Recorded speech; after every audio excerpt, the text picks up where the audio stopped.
Reka ngusuhuze kandi nkwifurize kugubwa neza gatanu kuri gatanu aho uri hose, haba mu majyaruguru, amajyepfo, uburengerazuba n'uburasira bwaryo, ndetse no mu mujyi wa Kigali. Mubwire ngo ugubwa neza.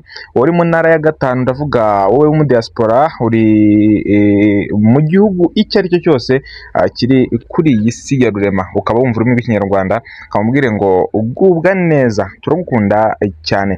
Iyi rero ni ya cano yanyu, ni cano yanyu gukurikirana amakuru n'ibiganiro bitandukanye bibageraho gatanu kuri kagenzi kako, biciye kuri uyu muyoboro. Kanda subscribe niba utarayikora, dukomeza twibanire ibiganiro byacu by'ubutaha. Rero ni amakuru menshi, inkuru nyinshi ziri kugenda zivugwa zicicikana. Reka twibande kuri iyi ngiyi.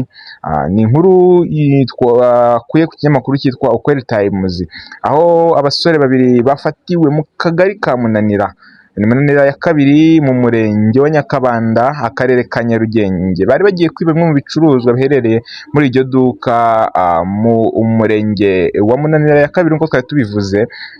Ibi rero bikaba byabaye hagana ku isaha ya saa tanu z'amanywa kuri uyu wa kane tariki ya 16 Mata 2026. Abatangabuhamya bakaba babwiye Ukweli Times dukesha iyi nkuru ko aba bajura bari baturutse mu Ntaraga mu murenge wa Kimisagara, ndetse bafatiwe mu murenge wa Nyakabanda, akarere ka Nyarugenge, barimo kwiba mu iduka bimwe mu bikoresho biherereye muri iri duka, birimo televiziyo ya flat ndetse n'ibindi. Bakaba bavuga ko aba bajura baje baka ibicuruzwa bitandukanye, ndetse bari bahamagaye umumotari ngo aze guhita bitwara. Kubw'amahirwe make baje kuba bafatwa atarabishyira kuri moto ngo abitware. Rero yaje kwirengagiza, ariko rero igihe uwabibahaga yarimo abishakisha, yabonye umwe muri bo arimo kuzamura bimwe muri ibyo bintu yari amaze gutwara, maze atabaza inzego zibishinzwe, zirabifata. Undi yagize ati ni abajura bahora batwiba hano ku manywa, ibaze ko n'ibyo bari babikoze ku manywa y'ihangu. Abaturage bose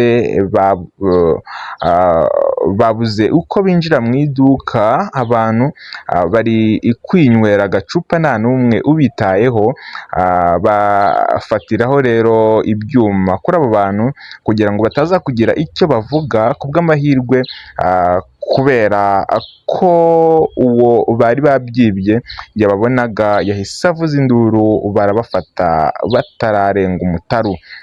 Umunyamakuru rero wabashije kuhagera yaje kuba ubwo yageraga ahabereye ubu bujura, yasanze inzego z'umutekano zamaze kuhagera, ndetse zanambitse amapingu abo bajura, zibajyana ku biro by'umurenge wa Nyakabanda ya kabiri kugira ngo bakurikiranweho icyo cyaha cy'ubujura bakekwaho, nikibahama babashe gukanirwa urubakwiye. Bamwe mu batuye rero muri aka gace babwiye itangazamakuru ko babangamiwe cyane n'abajura babiba ku manywa y'ihangu, biganjemo n'abiba imyenda iba yanitse ku migozi mu ngo zo muri ako gace, n'ibindi bikoresho biri hafi aho ngaho, cyane cyane nko mu kagari ka Kamuhoza mu murenge wa Kimisagara.